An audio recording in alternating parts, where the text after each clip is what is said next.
Welcome to the Nordic Mythology podcast. I'm Daniel Farrand of the company Horns of Odin. And as always, before we get into today's show, I do have to plug our Patreon. As I say, every single week, it's how we keep the lights on. It's how we keep the podcast going. So I know a lot of people are probably sick of hearing it at the start of every show, but like I say, it is how we keep this going. So if you can pop over to Patreon/Nordic Mythology podcast, do go over there and check out all the different tiers we have and all the different rewards.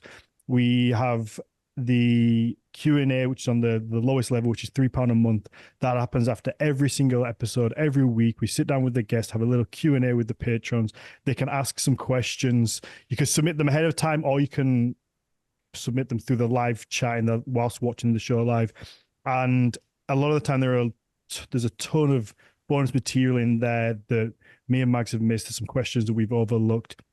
They really are just an extension of the main show. So if there's a show that you like and you've listened to it kind of, on the free platforms and you really enjoyed it and you wanted more of it, there is more over on our Patreon. So pop over to that and check that out. Like I say, it's £3 a month. It's like buying one of us a cup of coffee. And then we have tiers up from that, which have story times with Jonas Lorentzen and Claire Moulet. And we have a bunch of other stuff. So the best thing is to just go and check it out.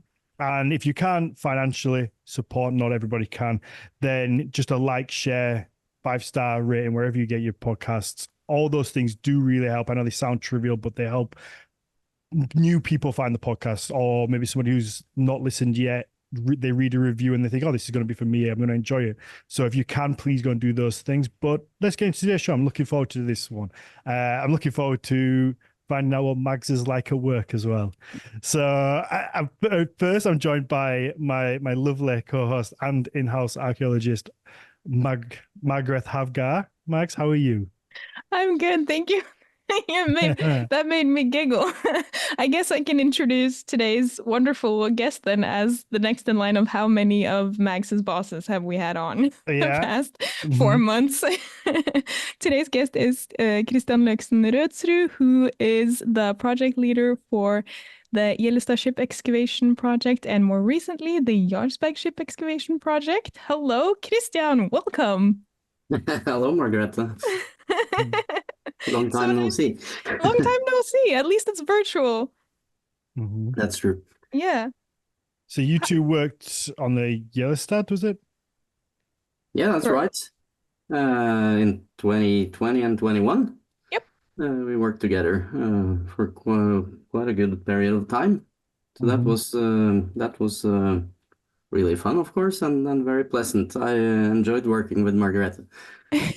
That's very sweet. Thank you, Christian. I'm really enjoying working with you too. I feel like when I think back to Jarlsberg, it was this one. Okay, this is gonna sound weird, but it was like I feel like I can summarize it in. It was the worst of times, it was the best of times, in the sense that we had so many challenges, but ultimately it was such a fun project. Yeah, the challenges keep coming, but I think we managed most all of them. Yeah. Mm-hmm. So, Christian, do you want to give us a little bit of an overview of who you are, what you do, what you specialize in? Yeah, I can. I've been working at the Museum of Cultural History for 25 years or so, including a period of writing a PhD. And it's been mostly working with contract archaeology, both as an excavator and as a project leader, and developing and organizing projects, mostly the last years. But I've worked with all periods of what we call the Iron Age here in Norway, which isn't the same all around the world, of course, but it's in Norway at least. It's 500 BC until about 1000 AD, more or less. But the last years, I've been working on quite a lot with the Viking Age, and been involved in these 2 or 3 grand projects with the Viking Age, I should say. The first one was also working at Gokstad with the production and trading site Heimdalsjordet, which is next to Gokstad Mound, just only 500 meters away, and that was a great find back in 2012. because nobody knew why the Gokstad Mound was laying where it was. It was all alone actually for more than 100 years, and then by using ground penetrating radar, we found this new site, and it was very connected, and giving a lot of more context to that grand ship mound. And then it moved on to other places. The Jarlsberg excavation going on for 2 years, being very difficult or challenging, not difficult. We had a lot of challenges, and it's still a lot of work to do with that, with the afterwork. And lastly, this year I worked on the newest ship find in Norway, I guess, at Jarlsberg, the largest farm in Norway, actually, where we did find remains of a ship, but it was much more destroyed than the Jarlsberg ship. It's nothing remaining in situ or in its original place. It's more like rivets tossed around, but I can tell you a bit more about that later. Mm-hmm. Oh yeah, that's interesting. I knew it, but I'd completely forgotten that you were part of the 2012 Gokstad project. That's so cool. Yeah, that's a great project as well. Your resume is looking pretty good. Like you have a lot of like notches on your belt when it comes to cool excavations now. When it comes to excavations and Viking Age ships and boats, yes, I do, because I now I didn't even mention all the smaller boat burials I excavated as well, because there are a few of those too. For example, you have to be you have to know Norwegian archaeology to know about this, but the excavation at Gulli, it's just 2 kilometers away from Jarlsberg. We excavated something like 8 small boats as well, so that adds on to my resume. I mean, I just moved the Gulli book in my personal home library today, so yay! Yeah, you just looked at it. Yeah, I just looked at it. Are they Viking Age ships, or are they pre-Viking Age? They are also Viking Age, but we're talking about small boats like the ones that were found inside the Gokstad Mound. If you know the details on that excavations, you know that they're like smaller. There was the ship, which was something like 23.5 meters long, and then there are 3 smaller boats within the ship, also being part of the burial goods. And we have quite a lot of those smaller boats in Norway, because they were also used quite more commonly, of course, than the large ships, as burial coffins or something like that as well. So several people have been counting those, but I can't give you the accurate number exactly, but it's more than 500 across Norway, I think. Oh wow! Yeah, that doesn't surprise me really. Okay. Sorry, Dan. This has got me. Dan just being flabbergasted. I'm like, yeah, that tracks. No, because I think that again shows the juxtaposition of probably our two sides, because you coming from a scholarly side and obviously worked on ship excavations, whereas for me, I guess as somebody who knows quite a bit now, but certainly came in from knowing very little, that you only really hear about the big ship burials. Yeah, the Jarlsberg, the Gokstad, like they're the ones that you hear about, and I think then you kind of just naturally assume that there weren't that many. There were very few and far between, and you just have these kind of few really extravagant ones that we find. So then to hear that, they did use smaller ones and there's over 500, it's a little bit like, I wonder why they don't get the same attention. I know maybe they're not as ornate, but still quite. It has, they're a level below, of course, the large ships. They must be. It's not that much of an investment, but still it's being buried within a boat like that. It's an investment of resources. Anyhow, you're offering a fully functional boat probably, so it's not for anyone. But then the tradition, it's quite interesting, but because this is something going on across Scandinavia and Northern Europe as well. But it's such a cluster in Norway. It's so special. I think the last accurate count on boats, I think, was done by the German archaeologist Michael Müller-Wille back in the 70s. And Yeah, I was just thinking about him, but he must be outdated by now. yeah, absolutely, because that's from the 70s. So and Mhm. nobody's given a new and accurate count. I think he counted 350 in Norway. I haven't checked the numbers, so yeah. No, but yeah, I that sounds right. I find this so baffling that how can the latest count be 50 years ago? Isn't there just like a central computer that you just put in the new Remember the discoveries and episode we had where Marianne yeah. Moon was a guest then? And we Mhm. talked about the fact that there is no like national or transnational database. Yeah. But surely there is like a little spreadsheet somewhere.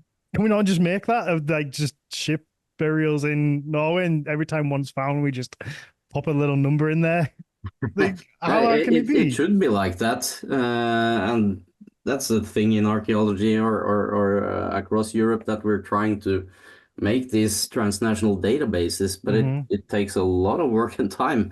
And it would have been easy if we just started with Mikael Müller-Wille's numbers and just Yeah. plugged them into a computer, but it's never been like that. It's been every researcher by themselves and starting the count over and over again. And it also differs who or different researchers give different definition of what it's about, because a lot of these are seriously old excavations back in the 1800s, and we haven't got any proper documentation. So what Mikael Müller-Wille did, he said there has to be at least 50 rivets. That's his Okay. count, and he went through all the data. They didn't have databases back then, but all the books and journals, and then he made his grand table. And then there comes other researchers. They have another definition of what it's about, Mhm. and they Do you come mean up with boat another ver count. Do you mean boat like when does a boat become a ship or what is recognized as a boat to begin with? Boat slash ship. This Okay, is yeah. because this is also a big discussion. We could go into that as well. What is a boat and when does it become a ship? I've heard so many different Norwegians, definitions. yeah, and they are. Because Norwegians think something. Usually, they set the border. Some said it at 12 meters. Others have said it at 15. Recently, Jan Bill made a very interesting table, and he came out at 13 point something. uh, and the Swedes, they don't differentiate at all. They just say boats. Mhm. So it's If it floats, it's a boat. yeah. That's where I'm at with it. Like if it's boat, ship, I just assumed you would all it'd all be the same, especially when talking about something so old. Christian, when you said we have like you said roughly maybe 500 smaller ones. How small are they? Because you said they were used maybe as like a coffin type. So, Yeah, so yeah, are we talking like a lifeboat size or we're talking about boats from typically they start around 4.5 meters in length, and they would go up to, let's say, 12 meters or so, and then you start coming into the ship's size, and it's interesting that what is happening, because I think it's important to make a divide, and I think it should be closer to 15, and that is because you see something happening with the grave goods when we come up in the size of the ship. It becomes a lot more richer. You have very special ritual depositions, and it's becoming something more than the boats. So I'd say boats goes from let's say 4.5 meters up Mhm. until 14 then. oh, so that's still a sizable boat. I was thinking like Yeah. maybe I was thinking like a small Like a little dinghy? yeah, like a lifeboat side Yeah. type No, thing, no. that kind of thing. The smaller ones are what we in Norwegian call færing, and that goes back to how many oars there are in this little rowboat. Mhm. And færing means two pairs of oars, that, meaning that four persons can row it together. Yeah. That's the size I was thinking. But if you're talking up to 12 meters, that's a Then that's you're a, talking 10 man, perhaps. yeah. The old classical divide that many people use are at 12 meters, and that because then you have 12 rowers, and after that it becomes very grand. Mhm. But you can set a sail on quite small boats as well. Mhm. So the smaller ones can travel quite far, and if we jump to for example the Psalm, I don't know if you discussed that on the podcast before, but in Estonia you have these mass burials in ships, and the smaller one there it's 10 meters, and they are believed to have been sailed from Sweden Mhm. and part of a military attack.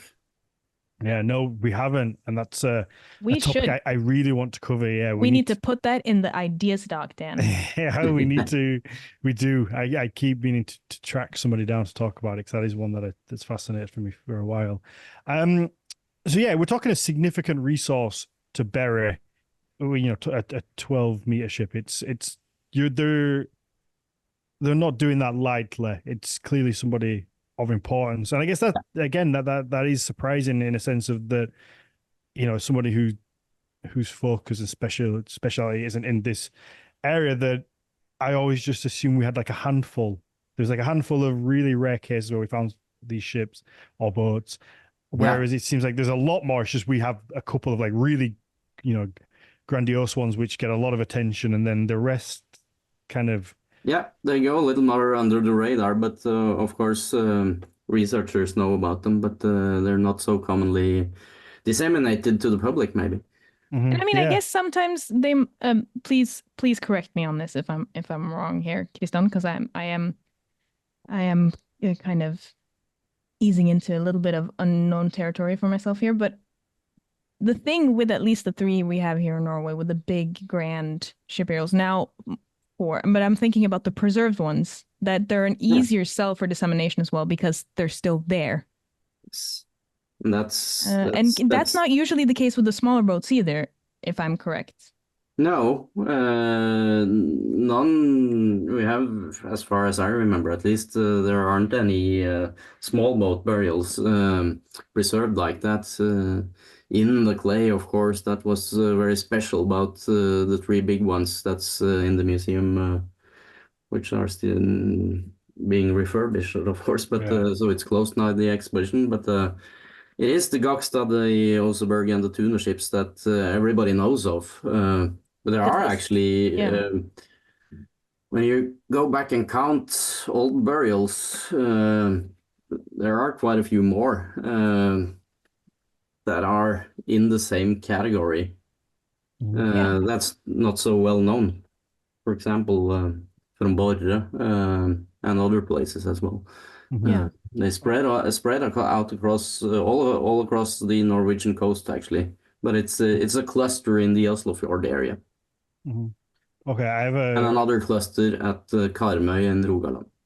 Yeah, so like the western coast. Southwest, yeah. Southwestern. Thank you. Wonderful. Yeah, I have a couple of questions before we can get on some specifics. I can see you working then. I can see all the threads of the questions. You can tell because I'm not looking at the camera. I'm looking out. I'm looking out of the window, which makes me look really rude. But that's no. You look really pensive. You're like, I must. That's my little brain trying to like connect all the dots. I've got a little string sheet, a little wall of string in my brain, like just trying to connect everything.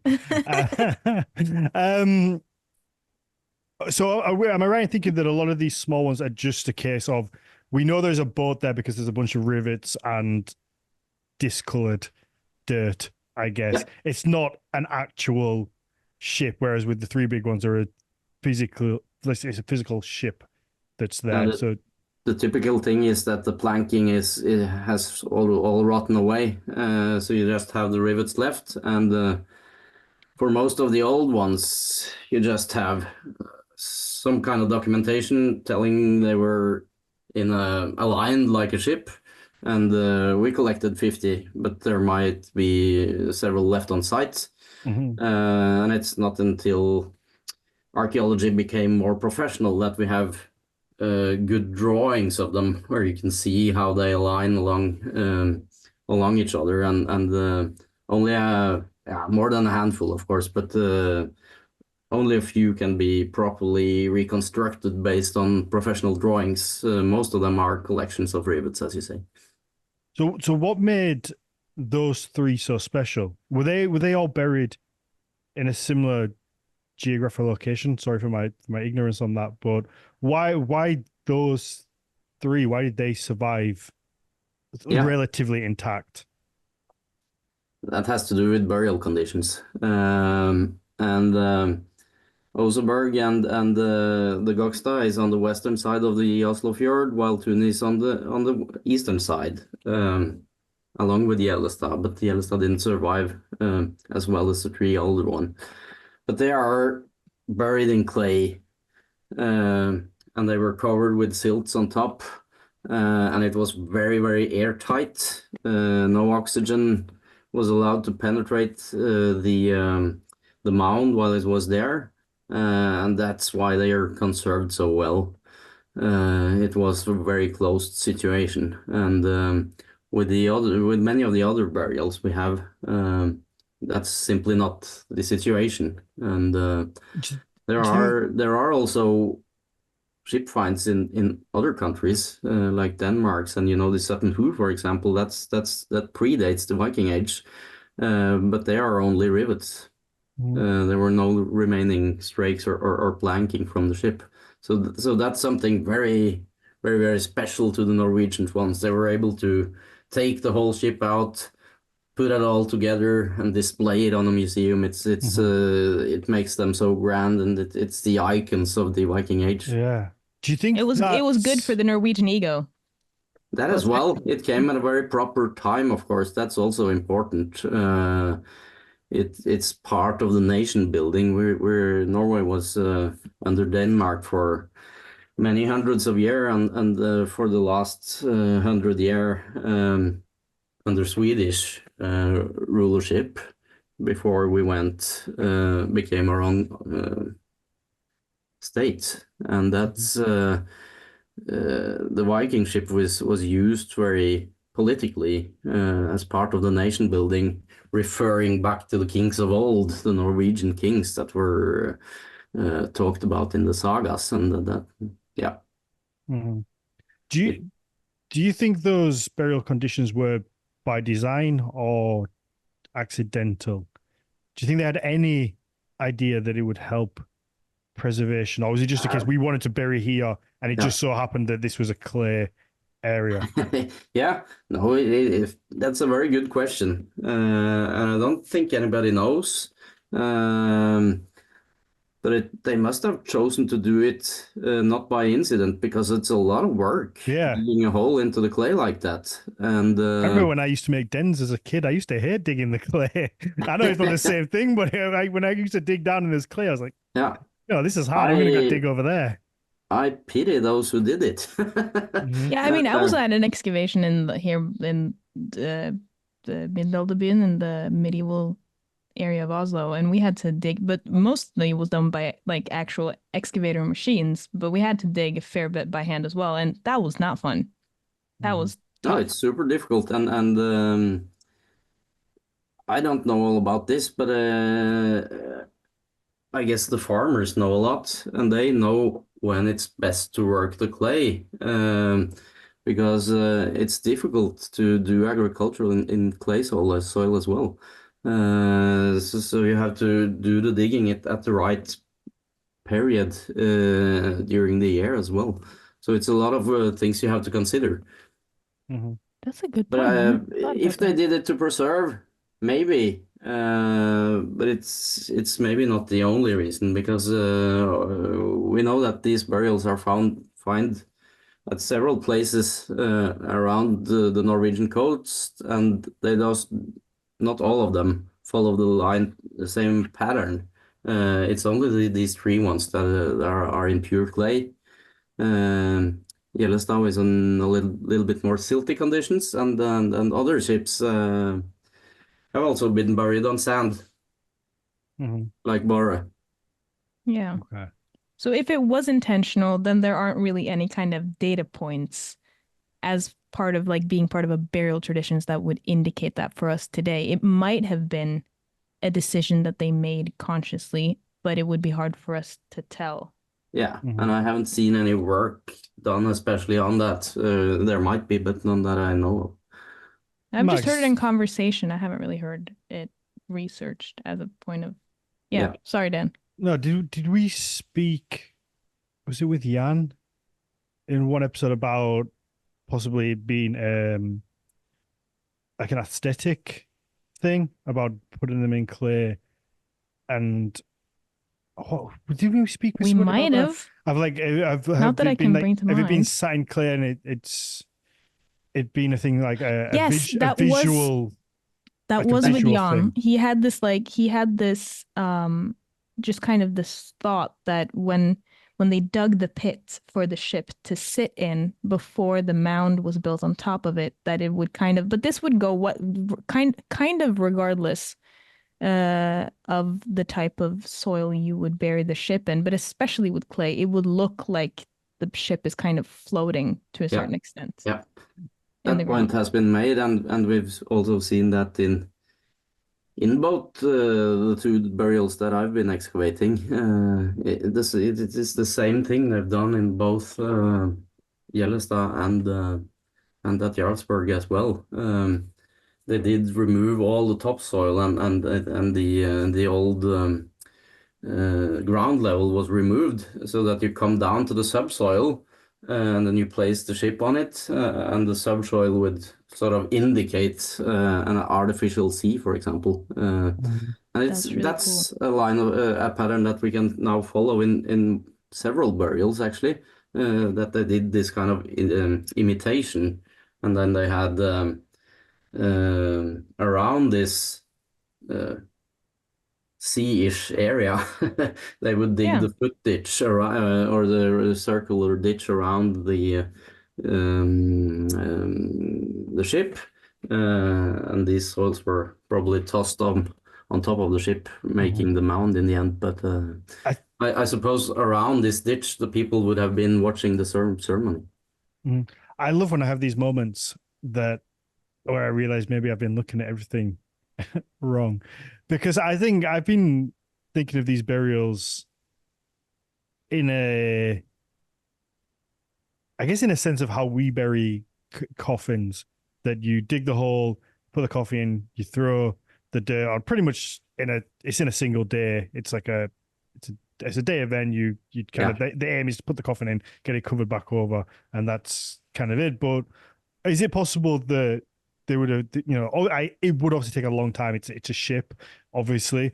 But would they dig it, maybe put it in the clay, put everything, put the person in there, but leave it open for a period of time where it could be visited? Maybe, I don't know how long, maybe like, a month, where people could come and visit it, see it, and then it would be buried after, so that you would get that visual aspect of it being sat in something as though on the sea. Because I guess before I was thinking, why would you bury it why would you sit it on something that looks like the ocean if you're just going to throw dirt on it that day and cover it over within, a couple of days? No, I think you're onto a good point. There is clear evidence that this happened with the Oseberg, and I suppose it's similar with other burials as well.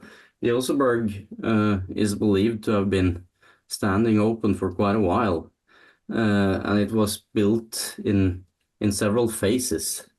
You must have had the original ritual where everything was happening like on a stage, people surrounding the ship, a lot of things going on. You have this gangplank that you walk up on the ship and do the ceremonial stuff. You slaughter animals, make a lot of rituals. There must have been singing and dancing and everything like that as well. You have to see it like a spectacle, maybe. There was a lot of persons coming by, but not everyone could come on the day of the ceremony, so that's probably why it would have been standing open like that, for people to come to visit over time. And it's believed that for the Oseberg, it's believed that half the mound was made first, and it was standing open so you could enter the burial chamber, and then it was closed something like a year later. Wow. So standing open for quite a substantial time. And they had to deal with that in some way because it would have been a stench, of course, if it was a carcass rotting away like that. So I was just thinking what about they that. did, Like, I don't know. like how would they, like, It's I'm not like, just the did they human carcass, salt? is it? Did they salt the bodies or something, or did they just deal with the smell? Yeah, we don't know, but No of idea. course we knew what the Egyptians could do, which is much, much earlier. So I suppose they had ways of dealing with it. But And also kind of that's preventing something vermin and stuff. to work. I'm sorry, Margrethe. No, sorry, I was just trailing on the line of thought, just like vermin and stuff too. Yeah, Like the possibility of disease. yeah. Yeah. But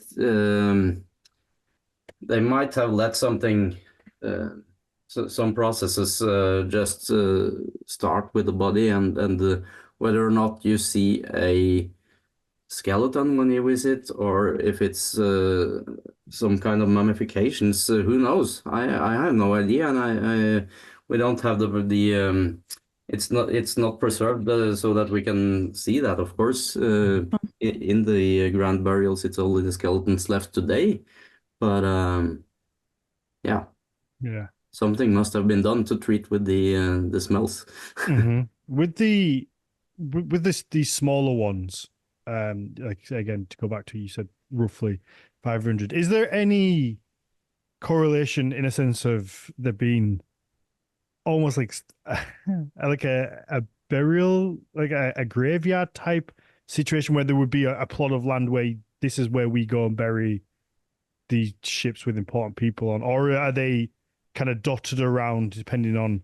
They do that around, but we have several clusters. I mean, the largest cluster in Norway, I think it's around Kaupang. Not surprisingly, the largest trading town of the Viking Age in Norway. There are also other places, as I said before, the gully excavation. There were 8 ships out of 45 mounds, or 52 originally. 8 ships had survived. There were other burials as well. So it's not like they put boats separately. They're often quite mixed. But if we go to Sweden, for example, then they predate the Viking Age, but you probably know about the Vendel and the Valsgärde. These are also ship burials. These are also mixed grave fields, but at least in these, the ships, they are clustered together. So it seems there are, perhaps it is families deciding, or clans or whatever, but it's local customs. They do it a little bit differently across Scandinavia. Wow. Yes, it's so fascinating. And do we see big differences geographically, say in like Sweden, or I don't know how much you know about the ones in Estonia? Is the general principle the same even across, geographically? Because obviously these were buried pre-Viking Age, and I guess some post-Viking Age, or they. Yeah, the boat burial custom, it actually goes back to the Roman period. We have in Scandinavia, at least in Denmark, we have boats dating as far back as 200, 300 AD. So that's when it all starts. The boats are quite small at that point. And then something's happening with the Anglo-Saxons, with the Sutton Hoo. There are 2 ships over there. That's in the 600s. Sutton Hoo and Snape. And then it goes a little bit silent. You have the Swedish graves. They are smaller. They are smaller than 12 meters, but it's still, they are quite similar with the grave goods as the Sutton Hoo ships. And then it The Swedish goes, ones you're referring to, that's Vendel and Valsgärde. And that's in the 700s? Yeah, or 600s as well. Yeah. Yeah. And then it goes, it's not completely vacant, but then it's you have a period of 100 years where it's not that many ships, and then it starts in Norway, boom, and it's all over Norway in the Viking period. When you come to 750, it's a lot of ships and boats. So that's when we start with that line of thought, and but I suppose they know the old tradition.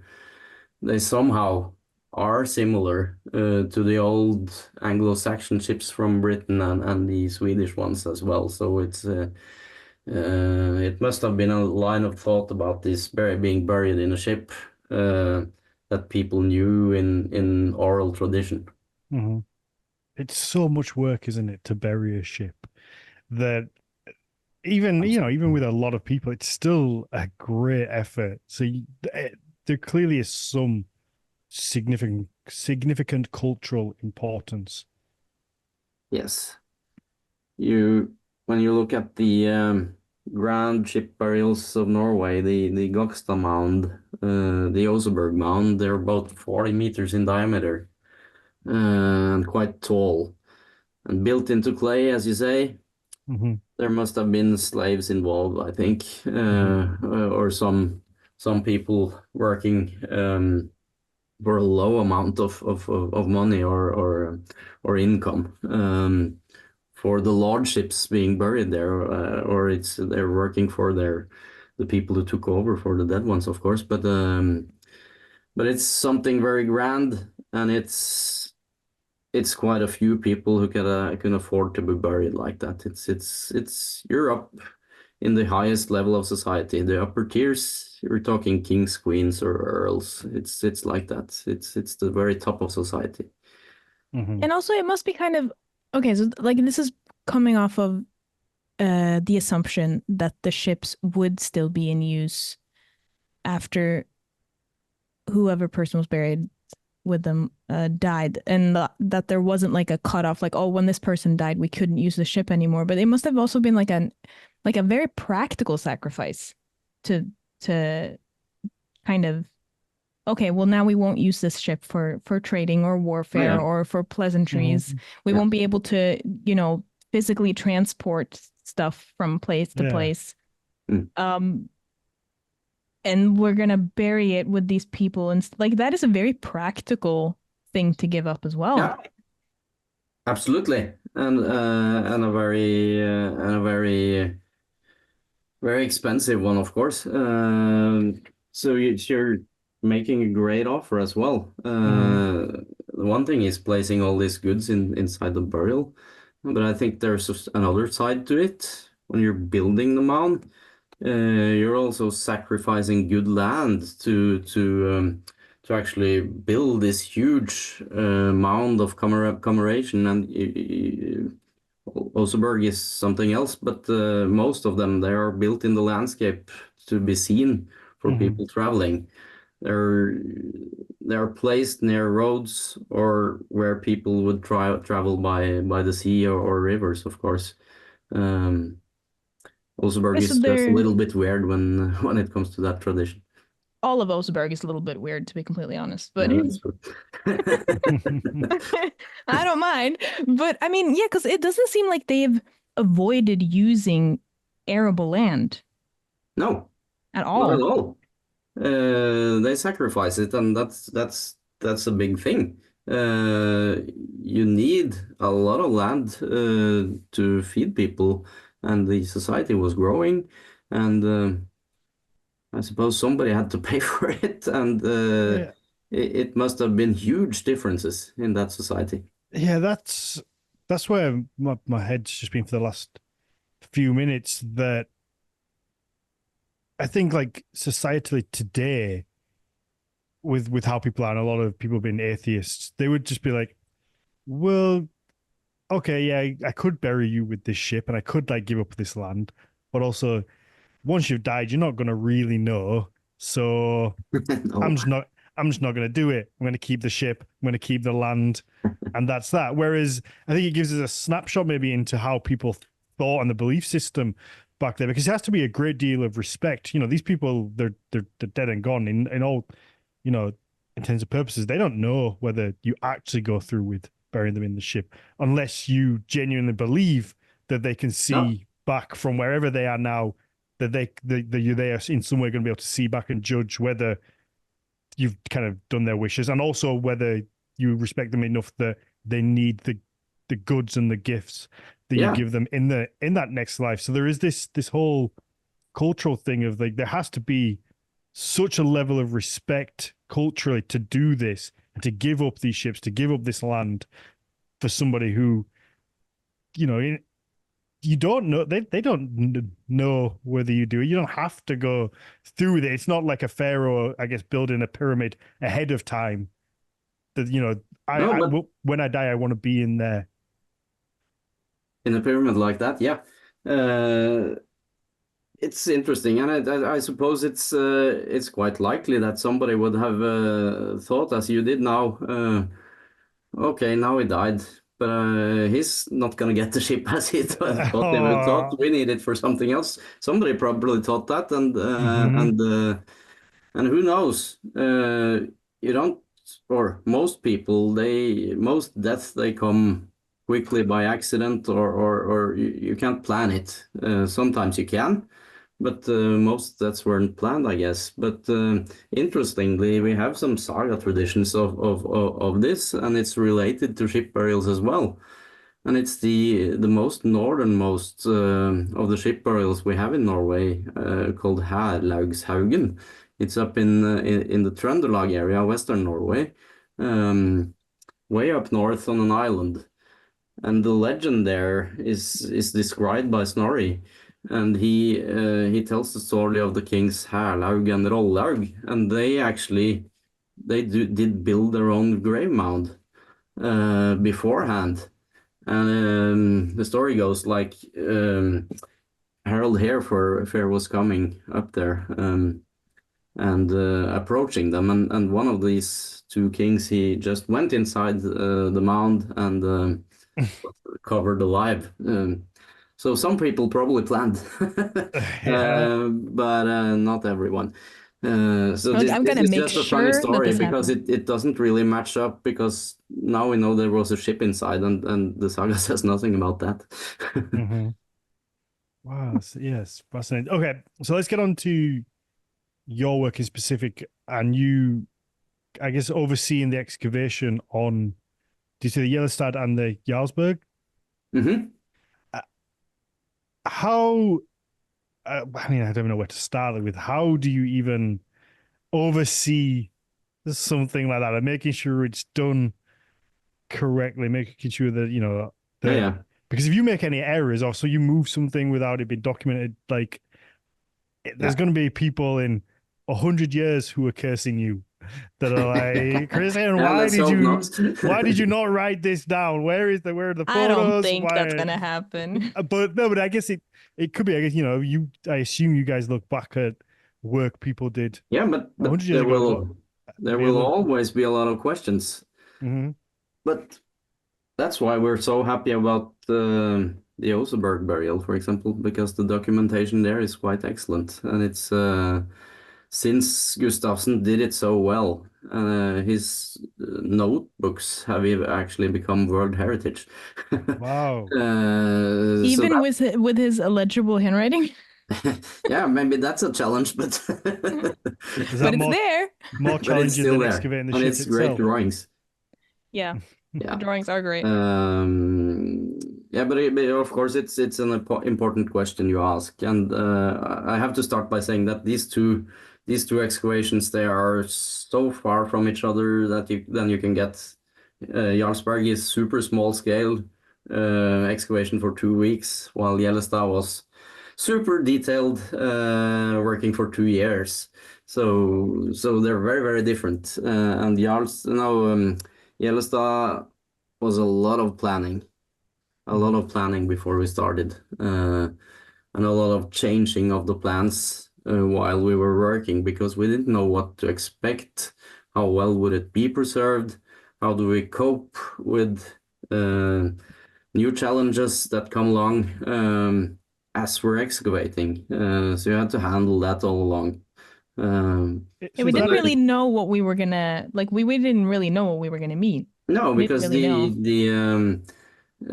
this was discovered by ground penetrating radar, and at first we had a little trial excavation where we open up just a small trench across the ship, where we knew from the GPR that the farmer had cut a drainage pipe into the ship. So we reopened that pipe and looked at the conditions, and they were, of course, poor along the pipeline there.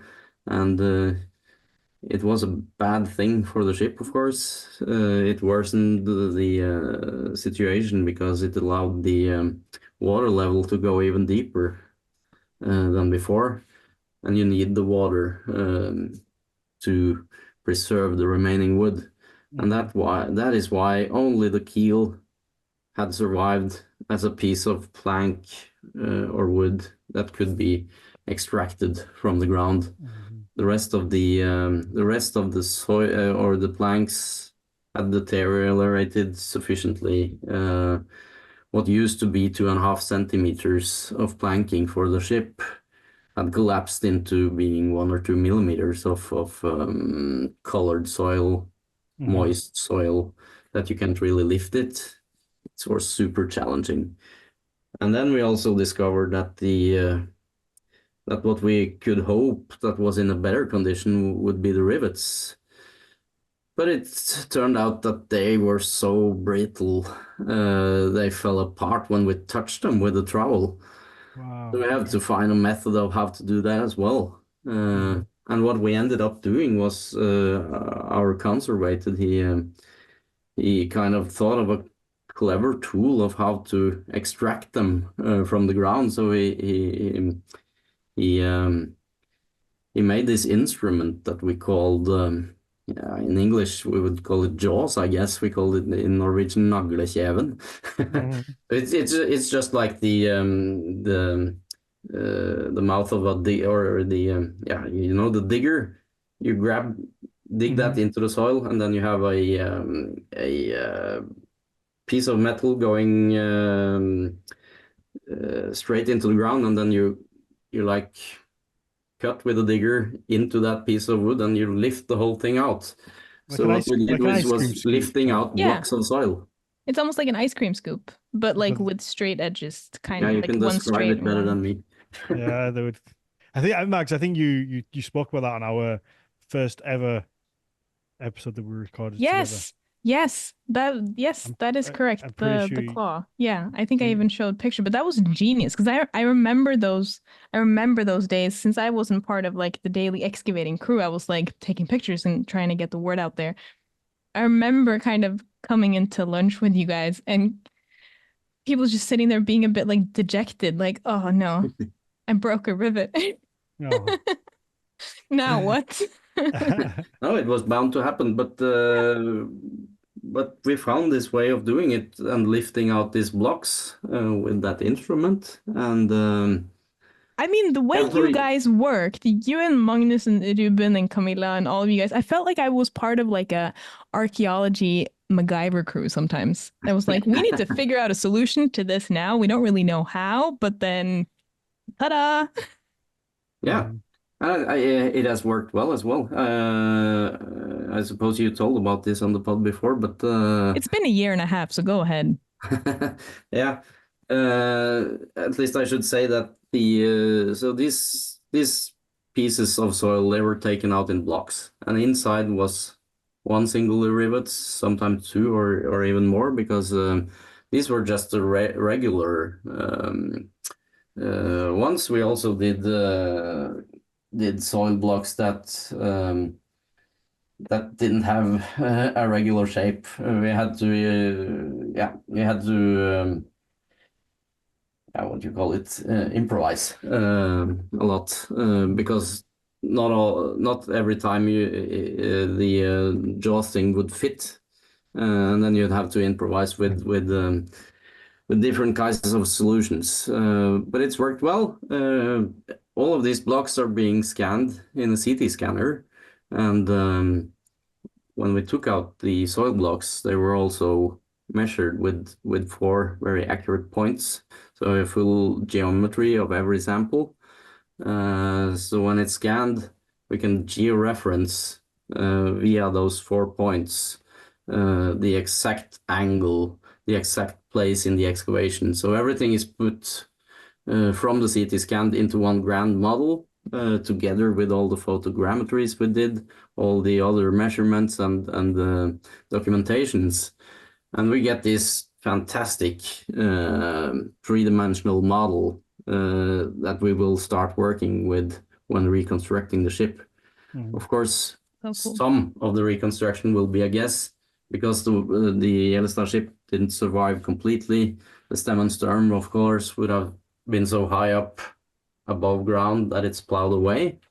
So those are going to be guesstimates based on Gokstad and Oseberg that did survive completely. But we have all of the ground parts, the parts below the sea line, water line. Do you think there's any way I should have showed you a model of this, but yeah, you have to imagine right now. Wow, we can add it in post, maybe. Is there any way that you think that the farmer would have known that this was there? If you said bits have been plowed away, is there any chance that these bits of wood could have been like caught up and he sees them in the plowed land and maybe just never said anything? I don't know. I don't want to. No, I don't want to like badmouth him, but is that a possibility that he could have known? It is. But I hope he didn't. At least the one who did that drainage pipe. I hope I hope he didn't do that on purpose, and I suppose he didn't. But it's interesting. Back in the 50s, a very famous archaeologist to Norway called Erling Johansen, he visited that farm where Yellowstar was found. And he did a lot of conversation with the farmer. And he was most interested in the neighboring farm, neighboring mound that still had survived, which was called the Yell Mound. And the farmer told him, this is the great mound of King Yell. He is buried there in his ship. So he was actually able to fund money for this and raised money for an excavation. And he was disappointed. He dug a trench into that large mound and he found next to nothing, some animal bones and half an amber bead. And no ship for Erling Johansen. No ship for Erling Johansen. And then it turns out some 70 years later that the ship was 100 meters away. Oh. Do you think... So they knew something. It was a legend on the farm that they knew about the ship. It was there, supposed to be there. And importantly, Erling Johansen noted some very important clues for us, because the farmers told him that they used to have parts of a ship stored at the farm. And whatever that was, it didn't say anything about the size. Was it a small boat? Was it a great ship? Who knows? But he also told Johansen that in 1880, they removed 3 really grand mounds because they were in the way of agriculture, and there were no laws protecting cultural heritage sites back then. So this was allowed to do. And I think one of these that was removed was the one with the Yellowstar ship. They did find parts of the ship in a much better condition than it was when we did the excavation. And it was actually this ship that was stored on this farm, but it's now gone. It's lost forever. Nothing to do about it. It's just a speculation, but I think they have a relation. So was there no mound there at the Yellowstone ship when you got there? So yeah, it clearly it'd been flattened. It had been flattened, and that happened in 1880, and that seriously deteriorated the protective situation. And I suppose if there would have been a full excavation back then, Yellowstar might have been the 4th ship in the museum, surviving in a much better manner. And then it I think so deteriorated too. further when the drainage pipe was dug into the ship as well. Mm-hmm. Yeah, I think so too. Just even considering the fact that we compared to other ship excavations actually had kind of like, have you ever seen brown cheese, Dan? Oh, I Like love Norwegian brown cheese? Yeah, I love I brown felt like cheese. some of the traces of the strakes that were uncovered at Yellowstone, they had kind of the same texture, I felt, like brown Mm-hmm. cheese sometimes. That was just all crumbly. But the fact that it was actually crumbly and not just dirt, Yeah. it felt like, oh, if we'd gotten here 140 years ago, the situation might have been different. Like if tuna had been excavated today instead of in 1860, we don't know if there would be that much left of it. No, it would probably have been a different situation because a lot has changed. You know, working with fertilizers, that's something. Deep plowing, everything is changing so much these recent years in the agriculture. Um, but it's quite clear that it would have been a completely different situation if the mound would have still survived, Yep. because that is the protective part of the monument. Yep. Yeah. 100%. I'm really curious about the Jarlsberg project that you did just now. It was this summer, correct? It was 2 months ago, so it's brand new, Fresh off the press. fresh off the press. So what was the Uh, situation there? Because you said that Yellowstone and Jarlsberg are kind of like at their separate parts of the spectrum. Yeah. No, it's a totally different situation. We became aware of Jarlsberg in 2015. There was a metal detectorist allowed to go there, and they found 3 rivets, and they were sizable, large rivets. So they must come from something more than a small boat. They're the size that they're comparable to, for example, Oseberg and the Gokstad ships. Okay, there's something there, but what does 3 rivets tell us? Not that much. So yeah, interest closed. But the local cultural heritage in the municipality, or no, in the county, they did a new metal detectoring campaign in 2018 and discovered 9 more rivets. They went out with metal detectors, but it's costly to collect rivets. It costs a lot to conserve them. So they stopped at 3 rivets, Sorry to at jump 9 rivets. Just jump in. Is there some sort of benefit to the municipality if they find a Viking ship here? Would there be some benefit in like maybe tourism or to bring money into the area, or is it just a case of that they want it's a they just want to preserve history or find history? Yeah, that's the latter. Of Okay. course, in the long perspective, you could imagine some kind of tourist income. A lot of tourists visits the sites of Gokstad and Oseberg, of course.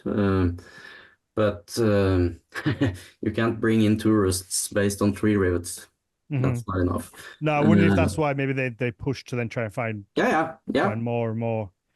They pushed to find out more about the sites, and then they found 9 more, but they continued working with the detectorist, and they just plotted where are there iron signals in this field, and they plotted 311 signals. So we had that on a map, and a year later they did geophysics, and then we could see, okay, we have, similar to Yellowstad, we have one large mound surviving. It's called the Farman's Mound, and it's connected to one of the kings in Snorre. But then geophysics... At the risk of sounding like a bit of an amateur here, geophysics and ground penetrating radar, same thing? Yeah, it's the same thing when I'm talking about it now. Yeah, okay, cool. Nice. We can go into details, but let's not do. Nah, whatever. Mags, you've not been doing this long enough. So what you should have done is you should have prefaced it as for the listeners, so we can clear it up for them, is there a difference between those two things? I just like being humble, okay? I do it all the time when I don't know things. I'm like, just, it's everybody's first podcast, so maybe can you just clear this bit up? Yeah, sure. Yeah. I'm just talking without thinking about the listeners. So. No, it's fine. That's why we're here. That's good. But keep going. Yeah, so the ground tech stuff showed. Yeah. It showed 8 anomalies on the field. Nothing looking like a ship, but something looking like mounds, or the remains of mounds. And 2 of these mounds remaining, they were closely connected to the distribution map of the rivets. Da-da-da. Okay, there's something here. Something is going on. And then we read back, not I, but other researchers read back in the sources from this farm, and this family is a very rich family, being a nobility back in the 1800s, or no, before that, back in the 1600s, and as they normally do, they like to play around with things. So they did excavate some of these mounds, and the old sources, It's our land. They're talking about not the farmman's mound in singular, they're talking about mounds in plural. So now we know that this field was also covered by several mounds, and maybe there is a reason to believe that we can connect these rivets to one of these remaining mounds. So that's what we set out to do. The county, they were able to raise just a small funding for this, something like 1% out of Yellowstad's budget. Oh shit! What? Just quickly, what would be? Or do we see many mounds? Because obviously you mentioned before in the story with the farmer that there's a mound without a ship in.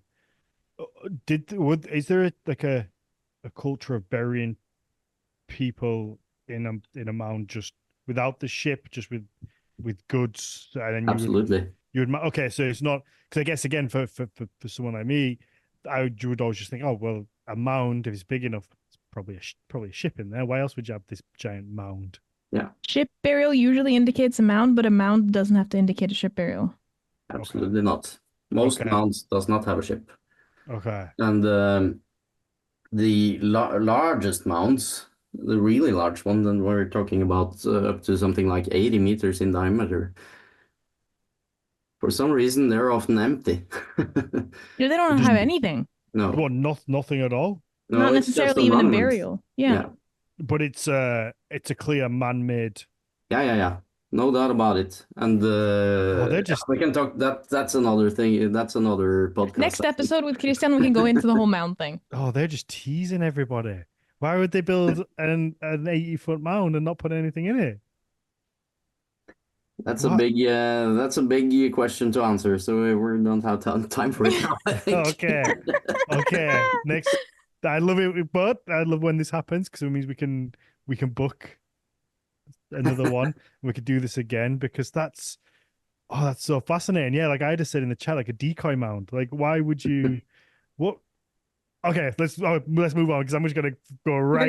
We're gonna go down that rabbit hole. So let's get back to Jarlsberg. Yeah. I think we should. Yeah.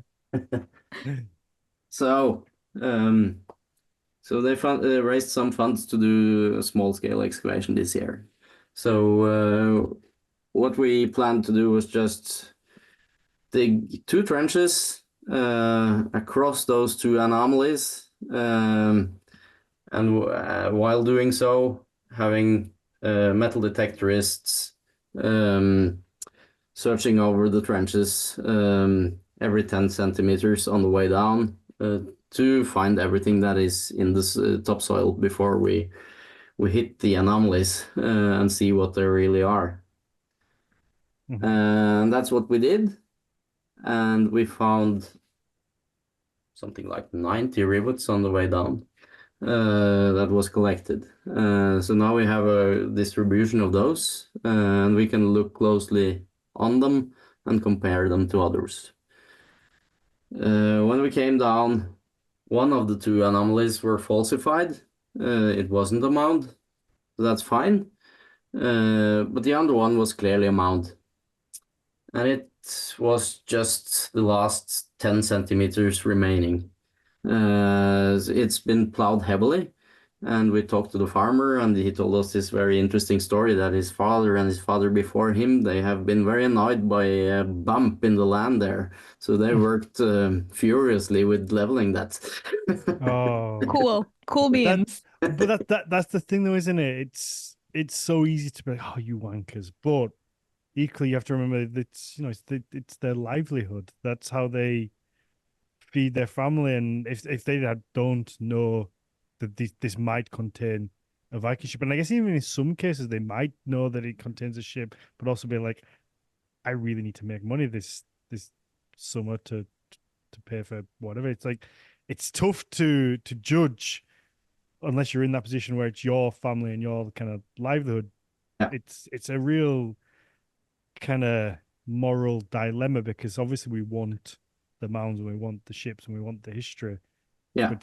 But especially back then, where maybe there wasn't as much of a state support system, it's like you have to feed your family or else. Yeah, absolutely, and it's good agricultural land. As I said, this is Norway's largest active farm. So they work with the best equipment.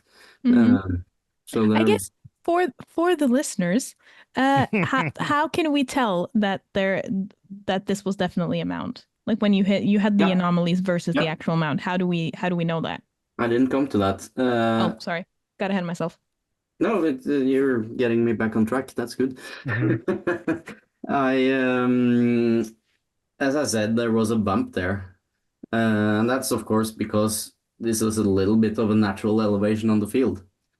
And they must have used that as a starting point for where to place the mound, because they wanted to place it, of course, as we were talking about earlier, on a point where it could be seen.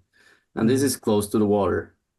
Not so much today, but the water level would have been at least 3.5 meters higher in the Viking Age, with the sea coming in closer to the site than what we can see today.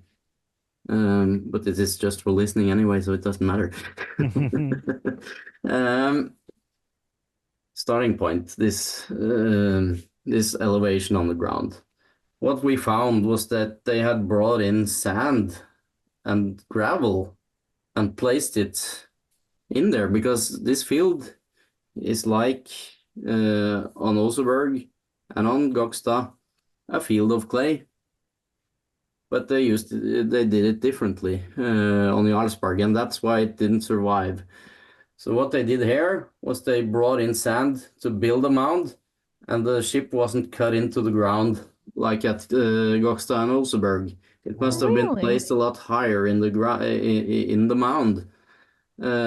So that means it's plowed away and nothing remains in situ, just the remaining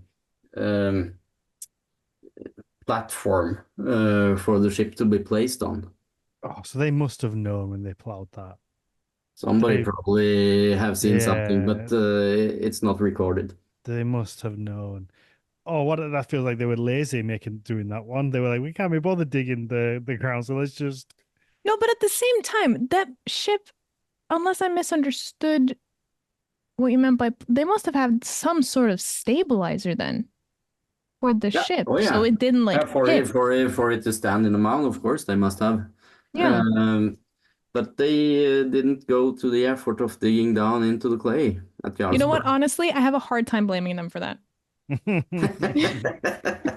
Well, that's why they're not going to go down in history as having one of the big 3 ship burials, because they couldn't be bothered to do the hard work. Yeah, they should have done that. Yeah. That would have been a different situation.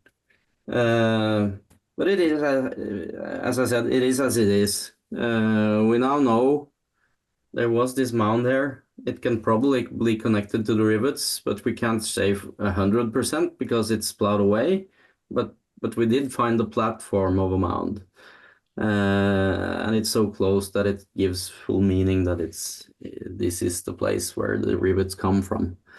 But it's been plowed so heavily that everything is out in the soil, and we came back with mostly rivets, but there were a couple of finds that also adds to the story.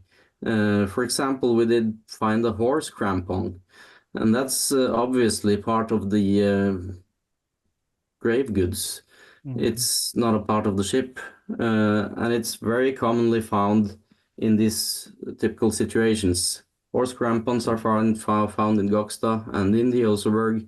It's connected with horses, of course, which were slaughtered and buried in both the other contexts. So it's a very typical thing to expect along with a ship. And this means that I suspect that much more of the grave goods are also tossed around in the topsoil at Jarlsberg. So if we do more, we can discover more. So that's up to the future. Yeah. Okay. So I guess to just paint a picture, then you have a mound, or you know what it was a mound, but the rivets are just distributed across the field in in seemingly random places from years of plowing. Is that correct? Yeah. So how do you say this is a ship? Yes. Versus a boat. Yeah. versus just a bunch of rivets just thrown on. Yeah, I know they're not going to just throw a bunch of rivets on the ground, but like how? Just for the sake of the argument. Yeah, like no, this was the question that we came out with. What do these rivets represent? We had the 3 original ones and we had the secondary 9 ones, but we were not sure. It's too few. As I said, the German archaeologist Mythology, he wanted 50 to be sure. So we had to go out and do some more. And this time it's going to have to be a qualitative determination. So I had to look at the size of things and do some measurements and compare them to other rivets. And what we found was that many of them are as long as a centimeter. The cross sections would be as thick as a centimeter. Oh, okay. That means it's quite large rivets. Mm-hmm.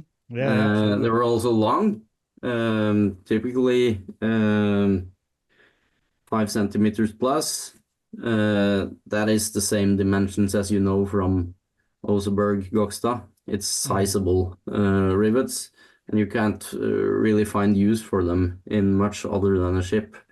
In small boats, that like we talked before, the dimensions are smaller. In wagons, the dimensions are even smaller. Of course, you might need a long and strong rivet from time to time in some construction, but not as many as we now found on the field. We're sitting now with the 60-70 with the original ones, and it's clearly we're sure these are from a ship, and if we go back out, we will find more, and it will only testify to the same thing. It will only strengthen the hypothesis.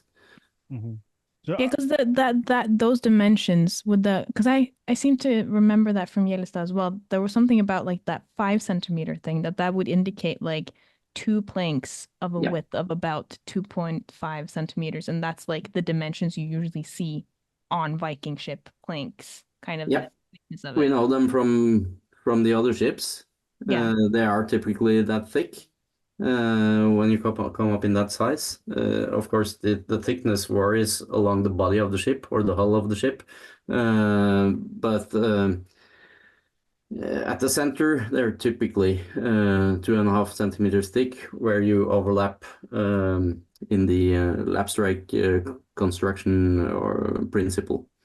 So a rivet then with a 5 centimeter kind of length then kind of fits perfectly into that. Yes. Tradition of it does. Yeah. As you know, the building technique of clinker building is placing one strake on top of the other and putting the rivet inside and clinking them together, holding the construction together. Mhm. Yeah. Wonderful. Okay, because we're like an hour and 15 in or something. Oh, whoops. Yeah, it's Whoops. time's flown. Time flies when you're having fun. That's it. Yeah. To wrap up on, how easy is it now for you to get funding? So if you could say, right, we think there is a ship here, is it easy enough for you to get funding to then go back out and do more, or would it be harder because you can't say you're not in a position where you can say, oh, we might actually find a ship that you can display somewhere. It's a case Yeah. of we've got a ship, but we don't really know. We've just got this. No, it's definitely harder now. Yeah. It was easier with Yellowstone being the first one in 100 years in Norway, at least in a burial situation. Right. I hadn't found a Viking ship inside a burial mound since 1904 with the Oseberg. Wow. There has been a couple of other ship finds, but those are either wrecks or placed in a bog. But in a burial mound, it's such a fantastic situation. We got funding from the government to dig the Yellowstone, whereas at Jarlsberg, it's just our interests within the research community that allowed us to be funded with something very, very small scale to just find out more. But it could perhaps strengthen an application for doing something more, but not in the same scale as at Yellowstone, where the government funds the whole excavation. No, Mhm. that's I felt like the whole crew, I felt like we were all really like aware of that almost every day. Like this is a once in a lifetime type thing. This is probably not going to happen again at this No, scale or ever. it's probably not. Then it's gonna have to be a situation where we find something like the Oseberg again, which you'll never know when that happens, but it's not something I would expect within my lifetime. No, because then you also have like from just the way that archaeology usually functions in Norway and excavations and stuff, then if you were to have something like Oseberg or Gokstad, then you would have to actually enter a mound that's still standing. And I guess that by default, those mounds are usually already preserved as a cultural heritage monument. Yes, and you don't want to destroy them. Yeah, so you'd have to have reasoning for destroying the mound in the first place in order to even get to see if there's a ship there. Yeah. And then, yeah. Okay, yeah. Let's it's a whole like onion of yeah, let's wrap this up and we'll talk about a little bit about that in the Patreon Q&A. And then it gives people a reason to join the Patreon and listen to the little bit of extra, doesn't it? You know? Yes. Got to start marketing this. Because I want to know whether you two think that there is another Oseberg out there. So we can talk about that and see. Yeah. So if you do want to hear a little bit more of this, pop over to it's Patreon/Nordic Mythology podcast. It's £3 a month. I know things are tight at the minute, but it does help us keep the podcast going. And you do get, like I say, an extra 15-20 minutes every week of the episodes with a lot of extra bonus questions on there because the patrons always have some really good questions. Christian, where can I don't know, do you have a public persona out there, like an Instagram that you use or anywhere people can follow you? I'm not so good with social media actually. Yeah. I'm not on Instagram. I'm just on Facebook. Okay. Well, people will wait. They can wait until you're back next time to hear when we talk about mounds, hopefully. Sure.